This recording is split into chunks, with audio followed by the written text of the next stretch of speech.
So the big breaking news out of the NFL that came down a short time ago, being reported first by Adam Schefter and others, that Jason Kelce, following last night's dismal performance by the Philadelphia Eagles in their wild card loss at Tampa Bay, has announced that he will, or has at least told teammates that he will be retiring.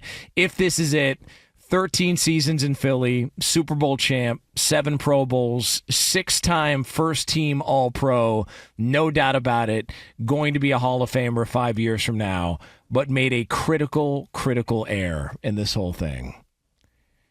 He should have waited and announced it on his podcast.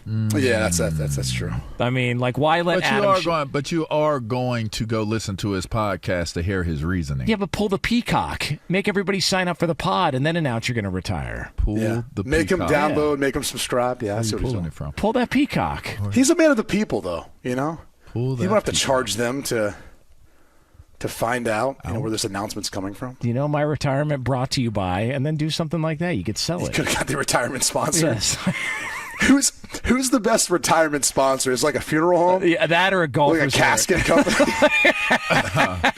It's like, well, I'm hanging them up. By the way, this is brought to you by the Knox Funeral Home. By the way, and let me tell you with Arrington caskets. Where everybody goes to die happy.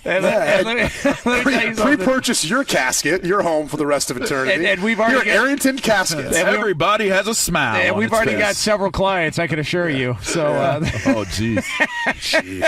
Got him. Always going to be some business. But, you know, that or a golf resort or something like that. But that's a wrap on the great career of Jason Kelce. If I were to tell me if this is hyperbole or if I'm going too far with this, but this is how I feel about it. You're going too far. Too far. Well, just hear me out. Okay, hear you out. Has this era of the Philadelphia Eagles peaked? I mean, it would appear so. Yeah. Because there was enough of a sample size to say that this is not the same team that made it to the Super Bowl last year. I mean, they were listing off the number of years played by some of those guys in Philly, like Brandon Graham. I didn't realize he'd been there 14, 15 years. Fletcher Cox. Yeah, all those guys. Like, there's a lot of aging veterans. Jason Kelce's walking away now. It just feels like, and by the way, what a terrible final tush push or brotherly shove to get stopped like Jones. That. Yeah, I mean, they did grab his head and try to decapitate him, though. No call. Damn. Now, and then he celebrated after he grabbed his head, too. Yeah. Before the season started, this is the list of oldest teams. You're so dumb. I'm sorry, Q. Something's wrong with Jonas, man. Yeah, he's got issues. You got issues, man. Do nothing, man. Their average age before the season started was 26 years old, and that would be, I believe, based on my count, the 11th oldest team. The Saints were actually the oldest team this year, averaging 27.4. And this is again before the season. Average years of age per player. The Jets, it's kind of wild that that's old. 27's old in the NFL. It's just crazy to me. Wow. Well, think about this. The average career span in the NFL is 3 years. Right. So now the hard thing that skews all of this is you have how many guys coming in who are 23, 24 now out of college. Yeah. Because of the COVID year, the redshirt year, the transfers and all that. Mm-hmm. So I think that actually skews up this number. Can you guys guess who the youngest team in the NFL is? The Green Bay Packers. Yeah. That's right. I heard that. Well, because that is right. Yeah, they announced it. You know what's a bit surprising, too, is who do you think the second youngest team is? The Chicago Bears. No. I don't know. The Los Angeles Rams. Oh, well, okay. That makes sense. Pretty impressive. I mean, you think Stafford, you think Donald, but then you kind of forget the rest of their team, a bunch of pups. A bunch of young players. Yeah, and they've thought that. And they've done all this without a first-round pick. And they've hit home runs in the middle rounds, man. Like they've added a lot of talent there. Yeah, they have. Preach, Jonas. But it does it does feel like this is your LA sports backer right now. Yeah, right. Of course. This is what I see on Twitter, man. That's not me. Yeah, I don't know. But I just wonder if that's a wrap on the best Philly had to offer in this stretch. Here's why it's not a wrap.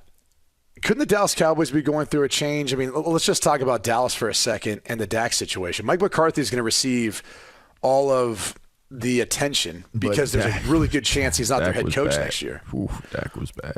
But Dak did not – I mean, stats-wise, because the second half and, like, bringing them back to some degree, it looked Dak better than it actually was, right? Now, the problem is you're not getting out from underneath this contract.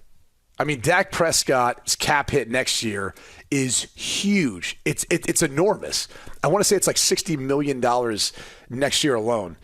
And the problem is he's under contract technically for 3 more years, but with that cap at almost $62 million, okay, they're gonna have to reconfigure his contract. Now within his contract though, he's got a no tag clause, he's got a no trade clause, and so they're coming into a portion of the contract where like they can't move on from him.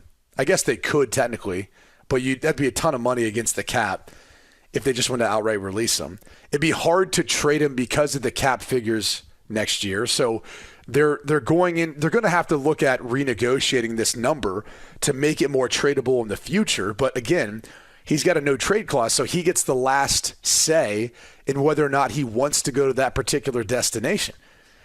And so if you're Dallas and you're not sold on Dak, or maybe you feel like you've hit your ceiling, and I know we've asked that question about the Eagles, but I think you could make the same question about the Cowboys too, is you'd go ahead and figure out a way of paying him a boatload.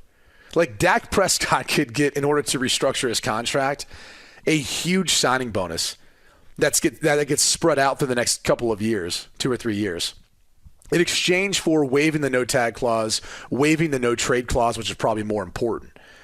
And that's why, like, even as bad as it looked in the playoffs, because of the timing of Dak's extension and how it was constructed, he's in to get paid a lot of money. Jesus, man. Despite the fact of how this past game looked. And so to answer that question about has Philly hit their ceiling, I don't know, because you look at the rest of the division, you have a new head coach in Washington. Who knows what that's going to look like in the short term. There's a lot of rumblings coming out from the New York Giants, which might be worth getting into at some point this week. They obviously weren't a playoff team this year. They obviously have Daniel Jones, but have to figure out, is that what they're going to go with next year? And so when you look around the rest of the division, you kind of say, well, no, they could easily still win this division next year. Just because of what may happen with the Cowboys and and that team's just as good as they've been, winning 12 games the past few years. I don't know that you trust them necessarily to be much more than that. Yeah, they're bad by disqualification is what it sounds like. To me, the answer is yes. This is the end of that era. It's quick. It was short-lived. It was quick. But, yes, they can still be competitive. 100% they can still be competitive because of all the reasons listed just now by Q. So, but to me, and unless Sirianni can first retain his job, I would assume. That's crazy, man. And then secondly, can he replace the production of the coordinators that he lost due to their success? That is generally the reason why, coaches and teams come to an end and they hit their ceilings with runs, is because, Buffalo is starting to recover. Maybe Philly could end up like Buffalo, right?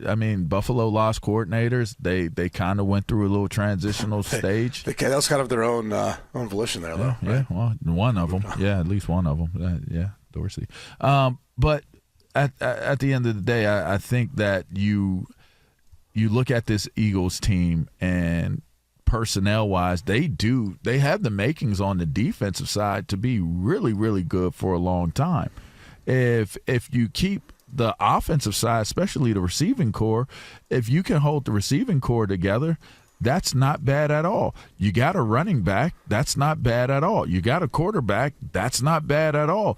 So the question now becomes, can you build your offensive line where it's stable and sturdy enough for all those other elements? First of all, they got to learn to run the ball. They got to get to the point of being able to run the ball.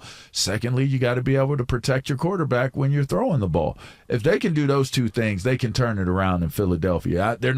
I'd say they're further away from being a team that's bad than a team that's good. The one thing we know is Howie Roseman's not going to stand pat.